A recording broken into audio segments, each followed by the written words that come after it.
This lounge is for first-class passengers only. You need to leave, now. Derek Whitmore grabbed the worn canvas tote from the armrest. He dropped it near the entrance. The thud echoed. Contents spilled. Paperback, water bottle, glasses case. He didn't bend to help, just pointed at the exit like shooting a stray dog. Around Naomi Grant, the VIP lounge gleamed with wealth. Hermes bags, Tom Ford suits, Chanel dresses. She sat among them in a faded Yale sweatshirt, dark jeans, white sneakers, no jewelry. 4 empty seats surrounded her. No one sat close. Derek's voice carried. Look around you. Everyone here belongs. You clearly don't. 30 heads turned. 3 phones started recording. Naomi stood slowly, collecting her things. Her voice stayed quiet. May I speak with your supervisor? Derek's smile sharpened. I am the supervisor. Security's on their way. Have you ever been judged so completely that strangers felt entitled to humiliate you in public? 11:47 a.m. 10 minutes until boarding. Derek had watched Naomi enter 5 minutes earlier. Everyone else in the lounge fit. Designer luggage, tailored clothing, confident strides. She didn't. He'd whispered to his staff member, a young blonde woman in uniform. How'd she get in? Did you check her? The woman shrugged. Automatic gate, I think. Right. They always find a way. Now Derek stood over Naomi's scattered belongings, arms crossed. Ma'am, I need to see your boarding pass. Naomi handed him her phone. Digital boarding pass displayed clearly. Derek barely glanced. This lounge requires premium credentials. American Express Centurion. Priority Pass Prestige. You have neither. Actually, I have both. Naomi reached for her tote. Derek raised his palm. Ma'am, I've been doing this for 12 years. I know who belongs here. A woman in a Burberry coat leaned toward her husband. Something's off. She doesn't look right for this place. Derek's 2 staff members exchanged glances. One suppressed a smile. Naomi's phone lit up. Board meeting 2 p.m. flashed across the screen. Her tote bag, worn but quality canvas, had embossed initials NEG. The book she'd been reading, The New Jim Crow, had a Harvard Business School bookmark visible. Across the lounge, Maya Lane looked up from her laptop. 29, Asian-American tech journalist with 50,000 Twitter followers. She watched Derek block Naomi's view of the buffet. I watched him tap his watch deliberately. Maya opened Instagram, started a live stream. At Maya Speaks Truth going live. VIP lounge manager racially profiling a woman at Gate C. Viewer count 47, 89, 156. Derek stepped closer. Look, I don't have time for this. Security is on their way. He gestured at Naomi's sweatshirt, her sneakers. Our clientele expects a certain standard. An elderly white man in a cashmere cardigan spoke up. Maybe she's lost, young man. These lounges can be confusing. Derek nodded gratefully. Exactly, sir. I'm just trying to help. Naomi stood, gathering her spilled items with careful dignity. I understand you're doing your job. May I show you my credentials? I told you, security's coming. Derek's voice rose. This needs to stop being difficult. The overhead PA crackled. Flight 4127 to London Heathrow, now boarding Zone 1, Gate C14. Derek smiled. There's your flight. Coach boarding is down the hall. Naomi checked her watch. The attentive observer might notice it was a Patek Philippe Nautilus, understated but extraordinary. 9 minutes, she said quietly. 2 uniformed officers arrived. 1 black man, 1 Latina woman, Officer James Porter and Officer Carmen Ruiz. Derek briefed them loudly. She's refusing to leave. No valid credentials for this lounge. Porter looked uncomfortable. Ma'am, can you show us your boarding pass? Naomi handed her phone to Porter, not Derek. Porter's eyes widened, reading the screen. This shows seat 1A. That's... Derek interrupted. Probably a screenshot from Google. Check the barcode. Porter scanned it. Valid, first class, Gate C14. Derek's face reddened. Well, that still doesn't give her lounge access. She needs... Naomi reached into her tote, pulled out a slim leather card holder. Derek snatched it from her hand. The lounge went silent. Maya's live stream viewer count hit 2,847. Derek flipped it open. American Express Centurion card. The black card. Priority Pass Prestige, Platinum Tier. His jaw tightened. But instead of apologizing, he held the cards up to the light. These could be stolen. Identity theft is extremely common. I need to verify with American Express that... He just grabbed it from her hand, someone typed in Maya's live stream chat. This is insane, another wrote. Maya narrated quietly into her phone. He's now claiming her legitimate cards are stolen. She's shown everything he asked for. Everything. A black woman in a Navy business suit stood up. Keisha Williams, 35, corporate attorney. I've been watching this whole thing. She showed you everything. Let her fly. A young white woman joined Maya's angle, filming from another perspective. Sarah Brighton, 27, graphic designer. An Indian-American man in surgical scrubs set down his coffee. Dr. Raj Patel, 45. This is discrimination. I'm a witness if she needs one. But the woman with the Hermes Birkin shook her head. He's just following protocol. Some people always make everything about race. The man in the Tom Ford suit folded his newspaper. I travel every week. Standards exist for a reason. You can't just let anyone in. Derek's phone rang. He answered, putting it on speaker. Tom, I've got a situation. The woman refused to leave, causing a scene. His regional manager's voice crackled through. Is she threatening anyone? Violent? Derek looked at Naomi's calm face. She's being non-compliant. Disruptive. Then you have my authorization. Remove her. We can't have this in a premium space. Derek turned to the officers. You heard him. Escort her out. Use reasonable force if necessary. Porter hesitated. Sir, her credentials check out. I don't think... Are you questioning my authority? Derek's voice sharpened. Because I can make a call about that too. Officer Ruiz touched Naomi's elbow gently. Ma'am, please, just come with us. We can sort this at the gate. Naomi nodded slowly. Officer Porter, Officer Ruiz, may I have your names and badge numbers for my records? Both provided them without hesitation. Derek sneered. Oh, so now you're filing a complaint. Good luck with that. Naomi pulled out a small leather notebook, wrote carefully. Names, badge numbers, timestamps. Derek watched her write, his confidence building. What are you, some kind of activist? Journalist? The PA announced final boarding for Flight 4127. Derek picked up the desk phone. Gate C14, hold boarding on Flight 4127.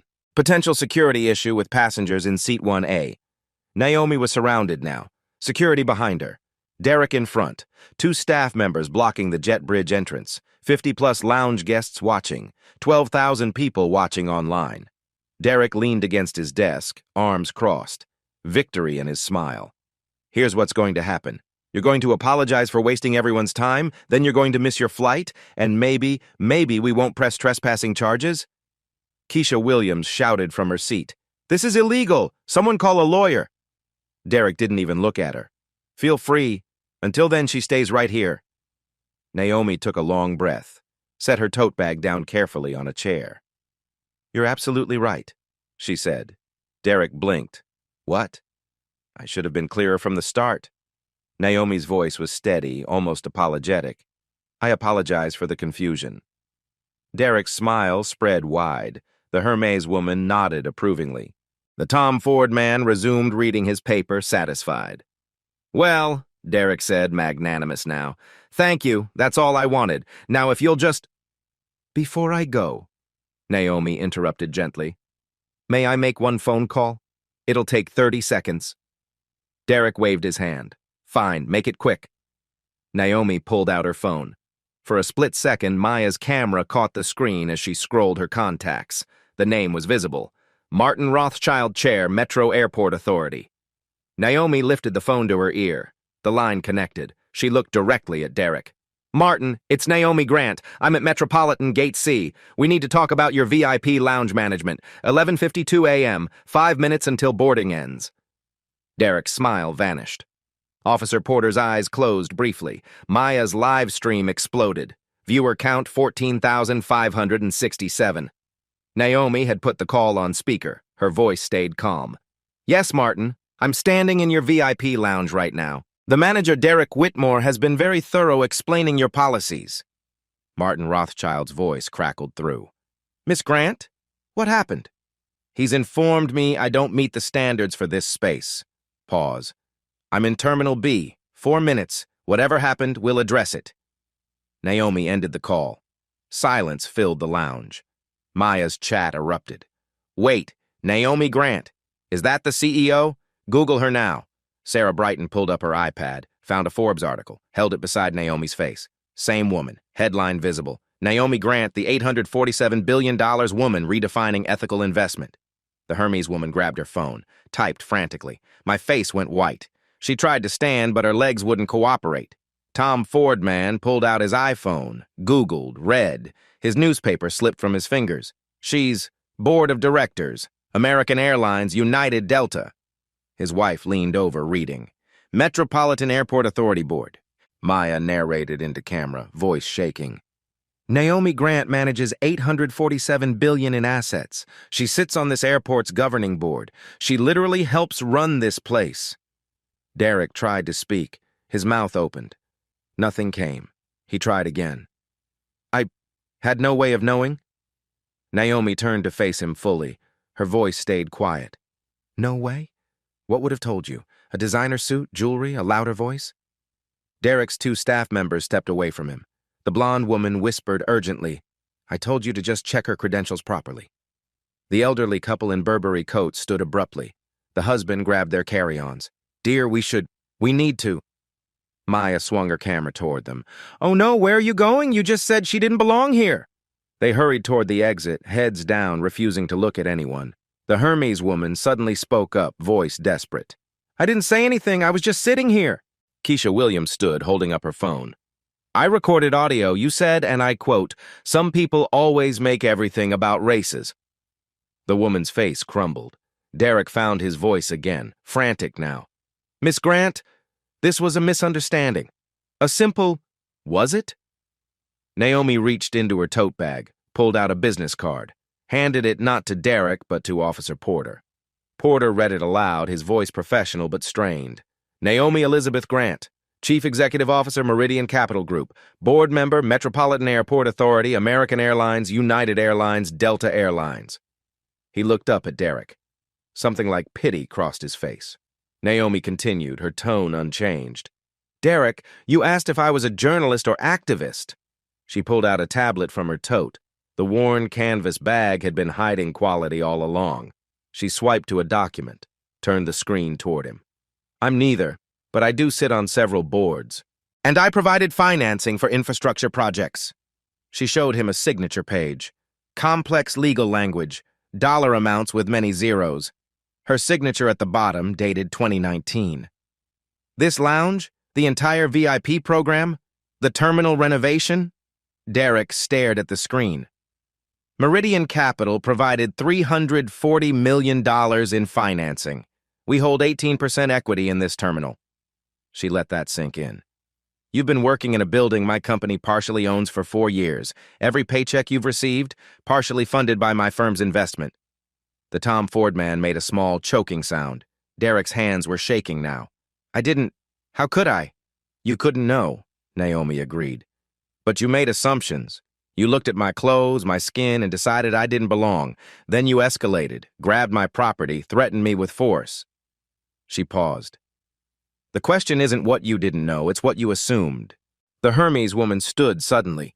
I tried to tell him. I said he shouldn't do this. Keisha's voice cut across the lounge. That's a lie. I have a video.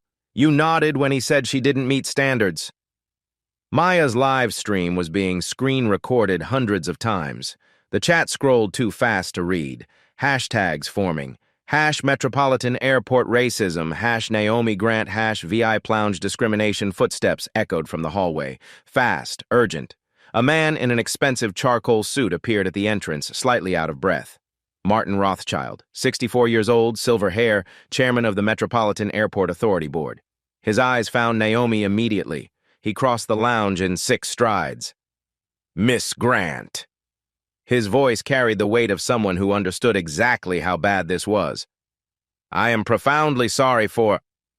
Naomi raised one hand, not rudely, just enough to stop him. Martin, please, let's handle this systematically. She turned to Derek.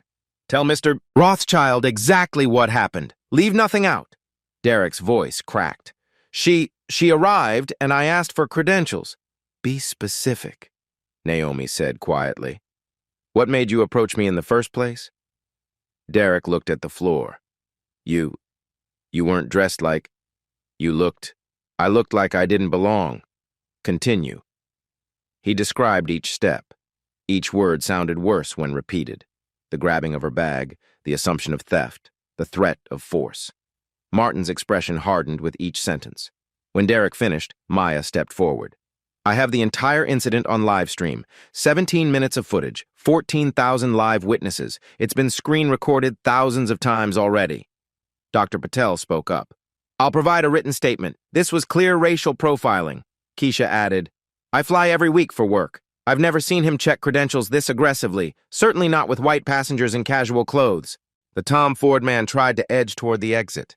Stay, Naomi said. Not loudly, but he froze. She looked at Martin. We need to talk, but first, she checked her watch. I have a flight to catch. Martin immediately picked up the desk phone. Gate C14, this is Martin Rothschild. Hold flight 4127 for Miss Grant, VIP passenger. Yes, I'm aware it's past final boarding. Hold the flight. He hung up. I turned to Naomi. Your flight will wait. Take whatever time you need. Naomi nodded once. Then she turned to face the entire lounge. Her voice carried without shouting. I want everyone here to understand something. I didn't reveal who I was immediately because I wanted to see how far this would go. I wanted to see if credentials would matter, if respect was possible without status. She gestured to her sweatshirt, her jeans. I shouldn't need to be a CEO to be treated with dignity.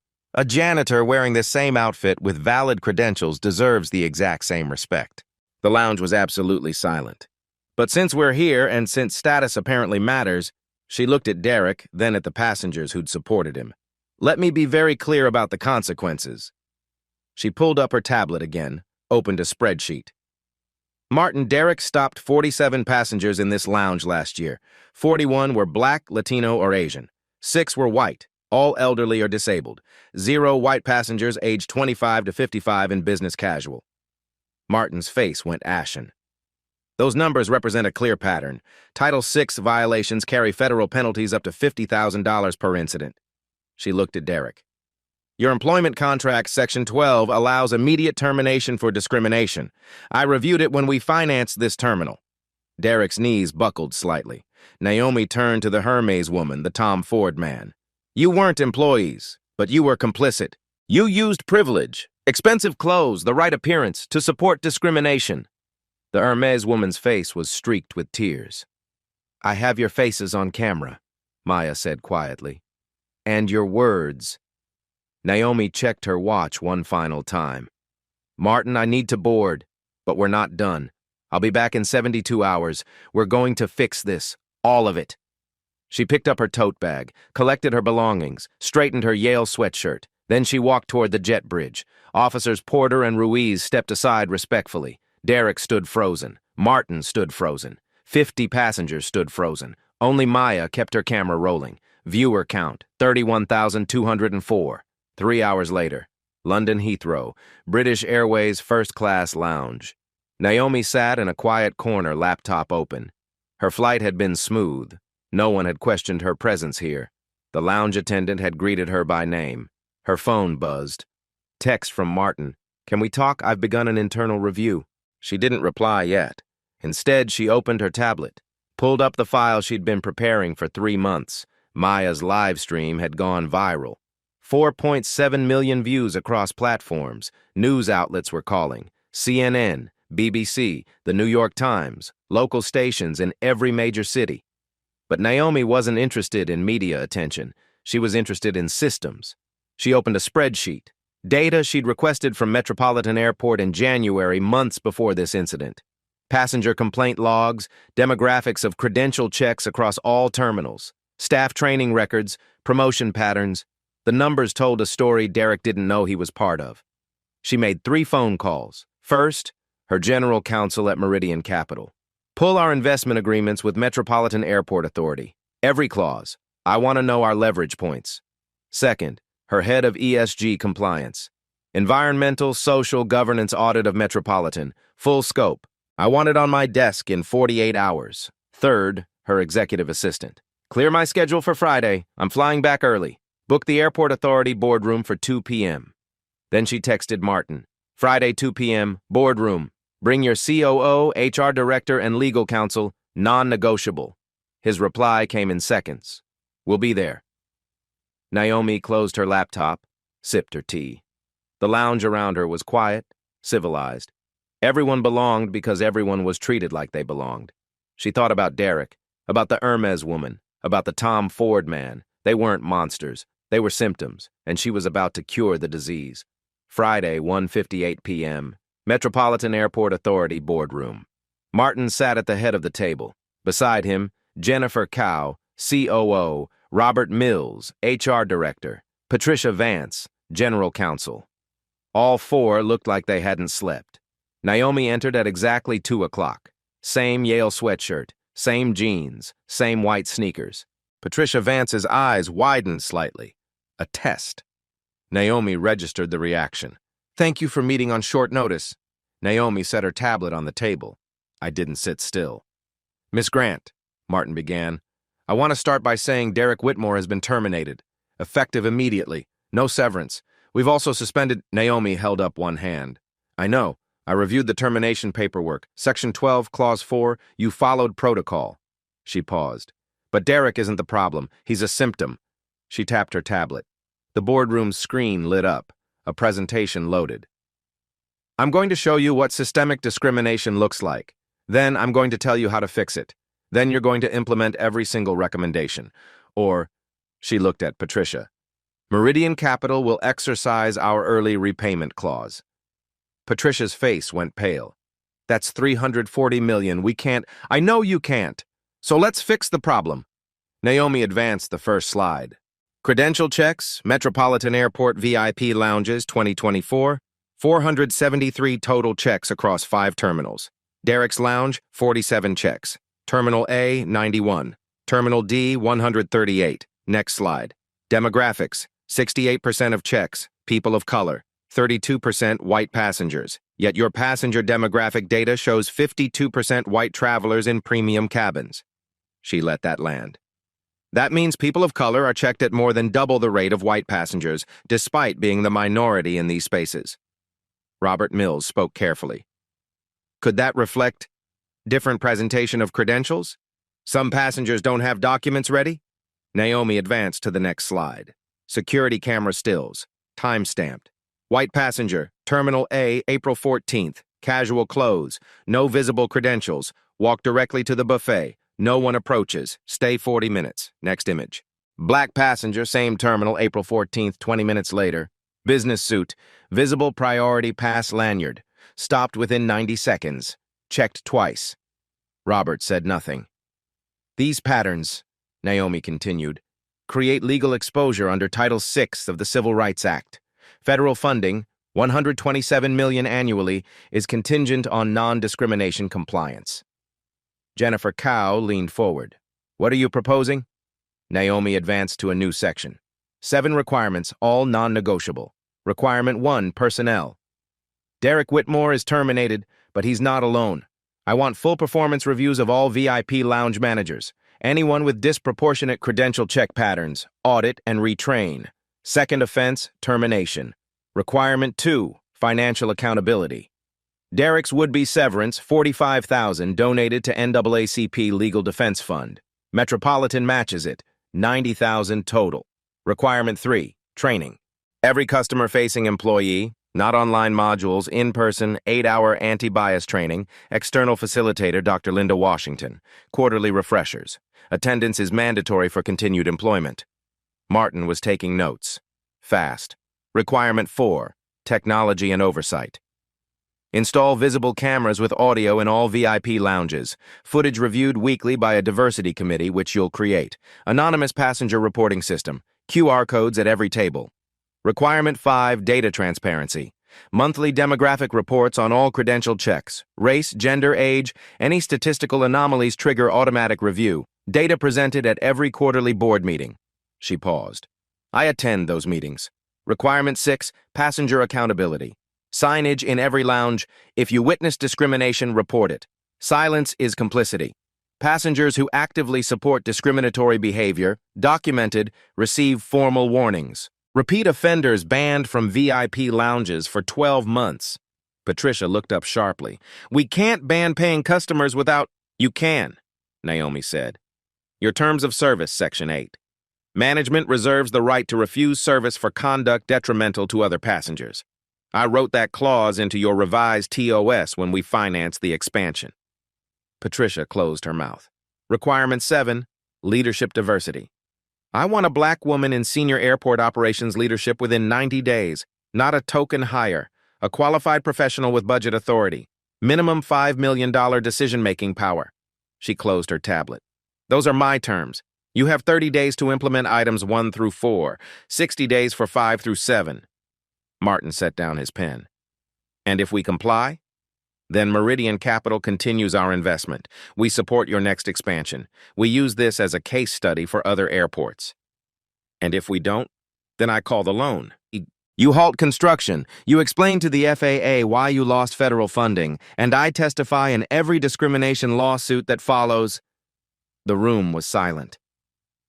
I don't want to destroy this airport, Naomi said quietly. I want to fix it, but I will not allow my firm's capital to support discrimination. Choose. Martin looked at Jennifer, Robert, Patricia. Some unspoken communication passed between them. He turned back to Naomi. Everything you've outlined is reasonable and necessary. We'll implement all 7 requirements. Good. Naomi picked up her tablet.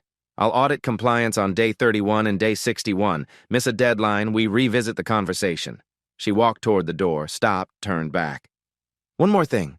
The passengers who supported Derek, the Hermes woman, the Tom Ford man, the Burberry couple, they're in your frequent flyer database. Flag their accounts. First warning, next incident, they're banned. Patricia nodded slowly. Oh, and Martin? Naomi's voice softened slightly. The 3 passengers who defended me, Maya Lane, Keisha Williams, Dr. Raj Patel, 50,000 bonus miles each. Lifetime VIP lounge access, all your partner airports. Send it with a personal note. Martin smiled for the first time. Already done. This morning. Naomi nodded. Then we're finished here. She left the boardroom. The door closed softly behind her. Inside, the 4 executives sat in silence. Finally, Jennifer spoke. How did we not know she was on the board? Martin rubbed his eyes. We knew. We just forgot that board members are also human beings who use our facilities. Patricia gathered her files. We have 30 days. I suggest we start now. They did. Day 15. Metropolitan Airport, Terminal C. Martin stood in the VIP lounge at 6 a.m., watching the installation crew mount the final camera. Visible, deliberate, a black dome with a small red light. Beneath it, a placard. This area is monitored for customer protection and staff accountability. Jennifer Cow walked in with a clipboard. All 5 terminals are done by tonight. QR codes on tables tomorrow. Training schedule? Martin asked. Dr. Washington starts Monday. We've blocked 8-hour sessions. First group, 40 employees. Derek's former staff go first. Martin nodded. And the committee? Forming now. 3 board members, 2 passenger advocates, 1 external HR consultant. First meeting Friday. His phone buzzed. Text from Naomi. Progress report? He typed back. On schedule. All deadlines will be met. Her reply was immediate. Good. I'm watching. Day 22. Dr. Linda Washington's training session. 40 employees sat in a conference room. VIP lounge staff from all terminals. Some looked defensive. Others were exhausted. A few genuinely curious. Dr. Washington stood at the front. 60 years old. Black woman. Gray locks pulled back. Presence that commanded without demanding. Let me be clear, she began. I'm not here to make you feel guilty. I'm here to make you better. She clicked to the first slide. Security footage. White man in shorts and a t-shirt walking into Terminal A lounge. No one stopped him. Next slide. Black woman in a blazer, same terminal, 30 minutes later. Stopped before she reached a chair. What's the difference?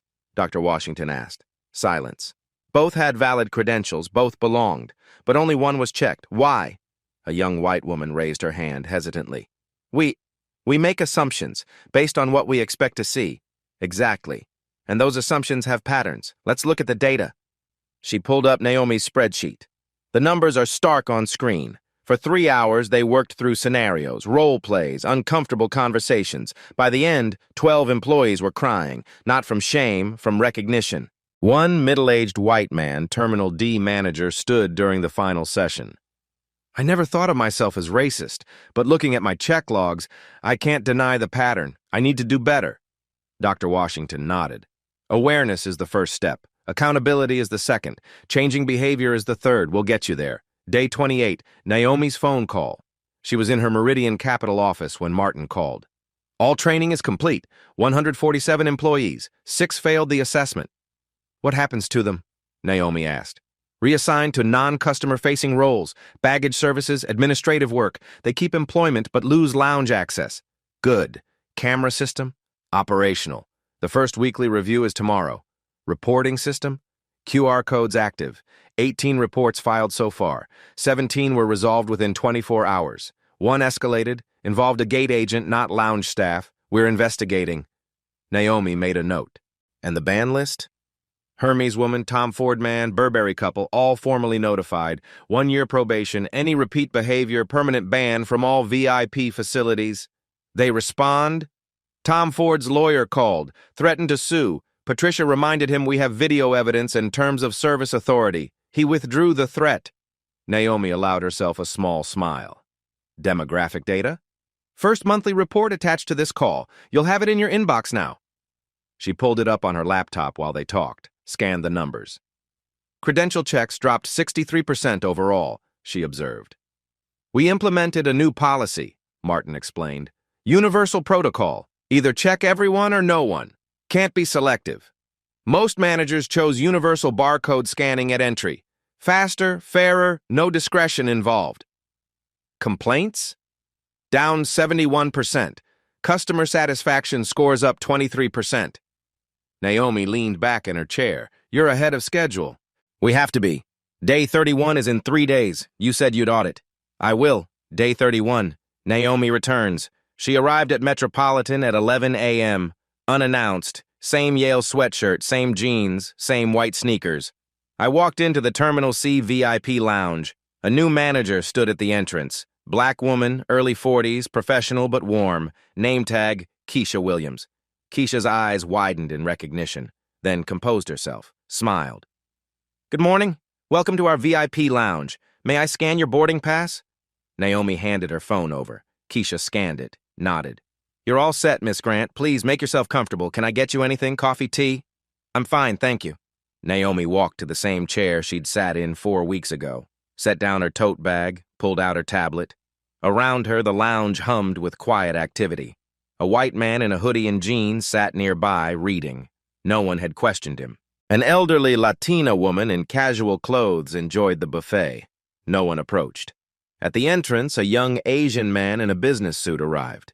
Keisha scanned his pass with the same efficiency, same warmth.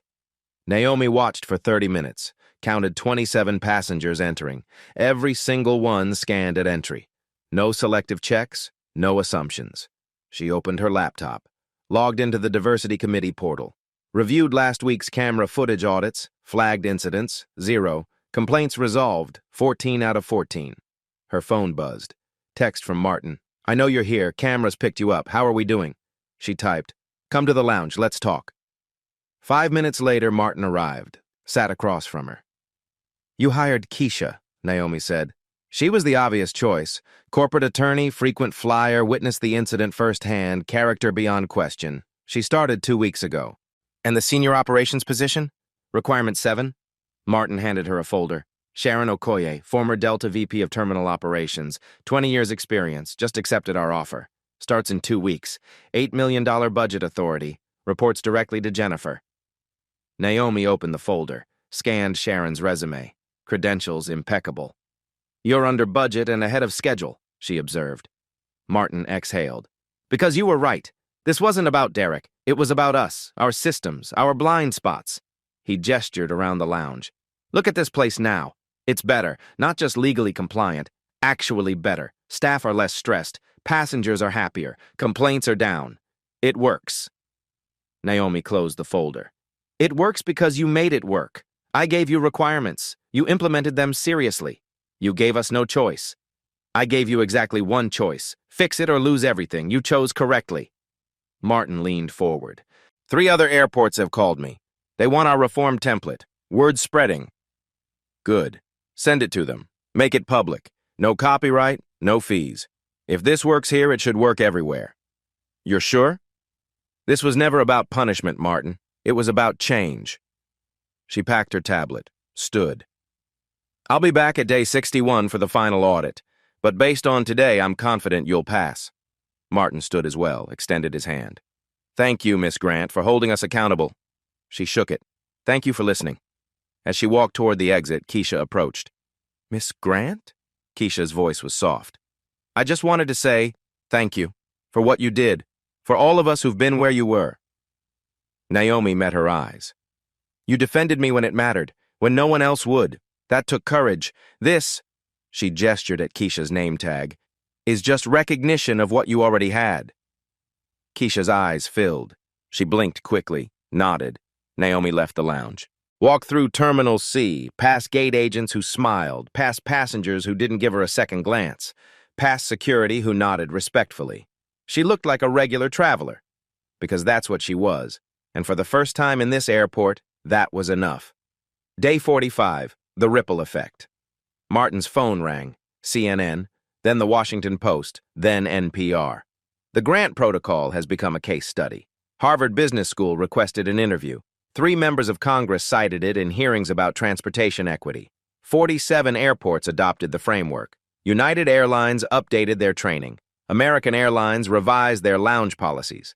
Derek Whitmore's name became a cautionary tale in HR departments nationwide, and Naomi Grant's live stream, Maya's recording, had been viewed 8.2 million times. But Naomi herself gave no interviews, made no public statements. She simply returned to work, managed her $847 billion, attended board meetings, reviewed quarterly reports. At Metropolitan Airport, the changes were made. Day 61 audit, perfect compliance, 0 violations, data patterns normalized. Sharon Okoye started her position. Within 3 weeks, she'd identified inefficiencies in baggage handling, improved wheelchair accessibility, and increased staff diversity across all terminals. The airports that adopted the Grant Protocol reported similar results. Complaints down an average of 61%. Customer satisfaction is up. Employee retention improved, not because of punishment, because of systems. And systems, when designed correctly, didn't require heroes. They just worked. For everyone. Day 61, final audit. Naomi walked into Terminal C VIP Lounge at 2 p.m. Same Yale sweatshirt, same jeans, same white sneakers. A deliberate test. Keisha Williams stood at the entrance. The woman who'd defended Naomi 2 months ago now wore a manager's uniform. Welcome back, Miss Grant. Keisha scanned her boarding pass smoothly. Professional. Warm. Your usual spot by the window is available. Naomi moved through the lounge, sat in the exact chair where Derek had humiliated her. The space felt different, not in decor, in the atmosphere. A young black man in a hoodie sat at the buffet. No one stared. A Latina woman in yoga clothes read a magazine. No whispers. An elderly white couple in Burberry sat beside a Middle Eastern family in modest dress. Natural, unremarkable. Naomi opened her tablet. Reviewed 60 days of data. Credential checks, down 71%. Universal scanning at entry eliminated selective enforcement. Customer complaints, 12 total. All resolved within 24 hours. Demographic patterns, proportional. 52% white, 48% people of color. Matched actual passenger demographics. Staff violations, 3 flags, 2 retrained, 1 terminated for reverting to old patterns. Her phone buzzed. Martin. Boardroom when you're ready. Metropolitan Airport Authority boardroom, 3 p.m. Martin sat with Jennifer Cow, Robert Mills, Patricia Vance, and a new face. Miss Grant, meet Sharon Okoye, VP of Terminal Operations. Sharon stood. 47, black woman. Confidence. Thank you for making this position possible. Your credentials made it possible, Naomi replied. I just required the opportunity. Martin distributed folders. All 7 requirements met or exceeded, ahead of schedule, under budget. He walked through each point. Requirement 1, personnel. Derek terminated. 6 employees were reassigned to non-customer roles. 1 additional termination for non-compliance during the 60-day period. Requirement 2, financial accountability. $90,000 donated to NAACP Legal Defense Fund. Receipts attached. Requirement 3, training. Dr. Linda Washington had completed sessions with 147 employees. Pass rate, 96%. Quarterly refreshers scheduled. Requirement 4, technology. Cameras operational in all 5 terminals. QR code reporting system live. 62 reports filed. 58 resolved within 24 hours. Requirement 5, data transparency. Monthly demographic reports automated. 0 statistical anomalies flagged since week 4. Requirement 6, passenger accountability. Signage installed. 3 passengers formally warned. 1 new ban was issued. White passenger made racist comments to staff. 12-month ban, no appeal. Requirement 7, leadership diversity. Sharon started 3 weeks ago. $8 million budget authority. Already implemented 6 operational improvements beyond VIP lounges. Sharon spoke. I've identified systemic issues across terminals, wheelchair accessibility gaps, language barriers, TSA checkpoint bias patterns, addressing all of it. Naomi set down her tablet. You've exceeded every requirement. Jennifer leaned forward. Because you were right. This wasn't just legal compliance, it was about being better. Customer satisfaction up 23%, employee retention up 17%, 0 legal threats. 47 airports have adopted your framework, Patricia added. The grant protocol, Martin said. The industry named it that. Naomi pulled up a document. Which is why I'm proposing we formalize it. A non-profit foundation. Purpose, provide free training, oversight templates, consulting to any transportation hub wanting to implement reforms. Martin blinked. You want to scale this nationally? Globally, eventually. Meridian Capital will seed it with $5 million. I've secured matching funds, $10 million total. She looked at Sharon. I want you on the advisory board. Real-world operations expertise. Sharon nodded immediately. Naomi stood. The foundation launches in 90 days. Metropolitan will be the flagship. Other airports will visit, observe, learn. Martin extended his hand. You turned our failure into a blueprint. You turned accountability into action, Naomi replied. As she reached the door, Patricia asked, Why did you wait to reveal who you were? You could have ended it immediately. Naomi paused. Because if I had, Derek would have apologized to the CEO, not to a human being. He needed to see that credentials don't determine worth. She looked at each of them. And everyone watching needed to see it too. 6 months later, Maya Lane published a follow-up article. The Grant Protocol, How One Woman Reformed an Industry. She documented Metropolitan's transformation, interviewed Keisha, Sharon, staff, passengers. The data was stark. 63 airports had implemented the protocol. Customer complaints, down 61% average. Discrimination lawsuits, down 73%. Employee satisfaction, up 19%. 3 major airlines adopted similar frameworks. Maya's final paragraph resonated. Naomi Grant didn't need to reveal her power. She chose to, not for revenge, not for attention, but to prove systems can change when those with power demand it. Derek Whitmore lost a job. Thousands of travelers gained dignity. That's the trade that matters. The article was read 6.2 million times. Naomi never commented. 1 year later, Terminal C. Naomi sat in the VIP lounge, same worn Yale sweatshirt, same jeans, reading quietly. A young black woman in a college hoodie entered, nervous, first-class tickets clutched in shaking hands, scholarship award letter visible. She approached Keisha's desk hesitantly. I think I'm allowed in here? My ticket says... Keisha's voice was warm. Of course. Let me scan your pass. She did, smiled. Welcome. First time flying first class? The young woman nodded. You're going to love it. Buffet's fresh. The coffee bar's excellent. Make yourself comfortable. You belong here. The young woman's shoulders relaxed. She smiled, found a seat. Naomi watched this exchange. Didn't intervene. I didn't need to. The system was working. She returned to her book. Just another passenger, just another person. Finally, simply enough. Derek Whitmore never worked in hospitality again. LinkedIn showed 17 months of unemployment, then a logistics position in another state. Lower pay, no authority. The Hermes woman completed her probation quietly, never caused another incident, never apologized publicly. The Tom Ford man switched airlines, avoided Metropolitan entirely, but Keisha thrived, promoted twice in 1 year. Sharon expanded reforms to baggage claim, ticketing, security checkpoints. Dr. Linda Washington's training became industry standard, and the Grant Protocol Foundation served 127 airports by year 2, not through punishment, through systems. Systems that, when designed correctly, didn't require heroes. They just worked. For everyone. Naomi finished her tea, collected her tote bag, boarded her flight, first class, seat 1A. The flight attendant smiled. "Welcome aboard, Miss Grant." No one questioned her presence. No one grabbed her belongings. No one assumed she didn't belong, because the system finally worked as it should have all along. Dignity wasn't negotiable anymore. It was default. And that, Naomi thought as the plane lifted into the cloudless sky, was the only victory that mattered. 3 years later. Naomi sat in her Meridian Capital office as a Forbes reporter asked the question she'd heard 100 times. "Do you regret how you handled that day?" She set down her pen. "I don't regret waiting to reveal my identity. If I'd said I'm a CEO immediately, Derek would have apologized to power, not learned about dignity. The point was never about me. It was about the janitor in the same outfit who deserves the same respect." The reporter leaned forward. "The Grant Protocol is now in 247 airports globally. What's next?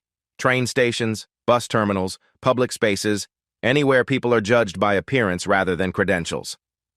What Naomi didn't mention was the data on her screen. Data that told a story more powerful than any interview could capture. Dr. Linda Washington had just testified before Congress. The numbers were irrefutable. 247 airports, 63 train stations, 18 bus terminals. Discrimination complaints down 68%. Legal costs down 81%. Customer satisfaction up 24%. Employee retention up 21%. The committee voted 14-2 to make the protocol federal standard within 18 months. Keisha Williams, the woman who defended Naomi that day, was now Regional Operations Director overseeing 12 airports. Officer James Porter trained every new security officer with a simple mandate. Your badge protects everyone, especially those with least power. Sharon Okoye had expanded reforms to wheelchair accessibility, language services, and TSA checkpoint procedures. Maya Lane's live stream has been viewed 14.7 million times.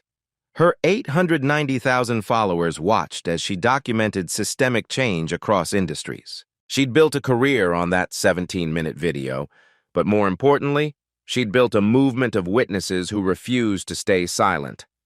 Derek Whitmore never responded to interview requests. His LinkedIn showed logistics work in another state, lower position, no authority over people, no public statements, no apologies, just silence and hopefully different behavior. The Hermes woman completed her probation without incident. The Tom Ford man switched airlines. They'd been complicit, and while they'd faced consequences, the real victory wasn't their discomfort. It was what happened next. At Terminal C VIP Lounge that same afternoon, a teenage Muslim girl in hijab approached the desk nervously. First-class ticket to Boston, MIT scholarship orientation, first time flying alone. Am I allowed?" she asked hesitantly. The manager, a young Latino man, smiled warmly. "Absolutely welcome. Congratulations on MIT. That's incredible." He scanned her pass. "Make yourself comfortable. Everything here is complimentary." The girl's face transformed. Relief, belonging. She found a seat, pulled out her physics textbook, and began studying. No one stared, no one questioned, no one assumed she didn't belong. At a corner table, a woman in a faded sweatshirt watched this exchange and smiled. Not Naomi, just another traveler who remembered when it was different. When belonging requires proving, when dignity was conditional, when respect depended on appearance, now it was default. The system worked. Naomi never wrote a book about that day, never appeared on television, never sought recognition. But her impact was measurable in ways that mattered more than headlines. Harvard Business School taught the Grant Protocol as required curriculum. 3 members of Congress cited it in equity legislation. Airlines worldwide revised policies based on its framework. She kept one photo on her phone. Not of Derek's humiliation, not of her victory. Just a candid shot Maya had sent her, that teenage girl in hijab studying physics in the VIP lounge completely at ease. A stranger Naomi would never meet. Someone who belonged without question, without challenge, without having to prove anything. That was a legacy. Not revenge, not even justice for herself. Justice for everyone who came after. systems that worked for everyone. Power, Naomi had learned, wasn't about position. It was about choice. She'd chosen to wait, to document, to expose patterns rather than punish individuals. She'd chosen systemic reform over personal satisfaction. She'd chosen to use her influence to protect those without it.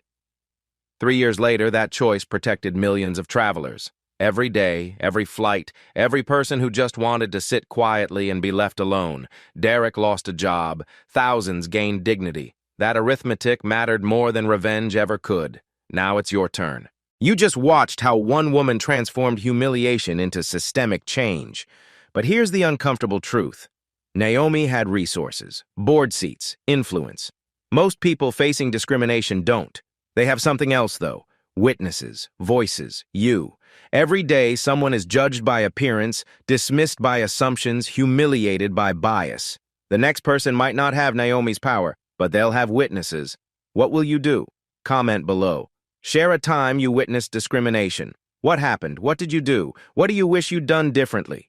Your story matters. Silence enables broken systems. Speaking up changes them. Share this video. Someone in your network needs to see that dignity isn't negotiable, that systems can change, that power used precisely protects the vulnerable. Subscribe to Black Voices Uncut. Every week we document stories of resistance, resilience, and reform. Real people who refuse to accept injustice as inevitable. Here's what Naomi proved. You don't need to be a CEO to demand change. You just need to refuse silence. Record injustice safely when you see it. Speak up when others stay silent. Stand with the targeted, not the comfortable, because real power isn't in boardrooms. It's in the collective decision to say, not here, not anymore, not to anyone. Systems change when enough people demand it. Be the witness, be the voice, be the change. You have more power than you think. Use it. The story you heard today wasn't cleaned up. It was told exactly as it happened. At Black Voices Uncut, we believe that's the only way truth can live. If you felt something, hit like, comment, and your reaction, and subscribe. Every week, we bring you voices that refuse to be silenced.